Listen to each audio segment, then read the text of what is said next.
प्रकट झाले.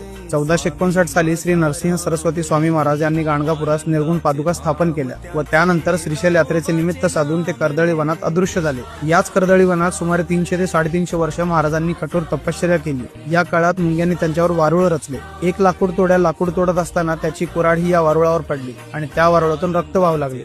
बघता क्षणी त्या वारुळातून एक अजानुबाहू तेजस्वी मूर्ती प्रकट झाली आणि तेच होते अक्कलकोटचे श्री स्वामी समर्थ महाराज. त्याच दिवसाला आपण प्रकट दिन म्हणून साजरा करतो. नंतर काशी, प्रयाग असे भ्रमण करत ते उत्तरेकडून दक्षिणेत आले. 1856 मध्ये स्वामी समर्थ महाराजांनी अक्कलकोटमध्ये प्रवेश केला आणि सगळ्यात आधी ते याच खंडोबा मंदिरमध्ये थांबले होते. स्वामींनी 22 वर्ष अक्कलकोटमध्ये वास्तव्य केले आणि अक्कलकोट हे तीर्थक्षेत्र झाले. अक्कलकोट ही एक अशी जागा आहे जिथे स्वामींनी आपली साधना केली, भक्तांना आशीर्वाद दिले आणि भिवू नकोस, मी तुझ्या पाठीशी आहे असा विश्वास दिला. तुम्हाला कधीही वेळ मिळाला तर एकदा अक्कलकोटला नक्की भेट द्या, कारण स्वामींच्या दर्शनाच्या वेळी एक वेगळीच आध्यात्मिक ऊर्जा जाणवते जी शब्दात सांगताच येणार नाही. स्वामींच्या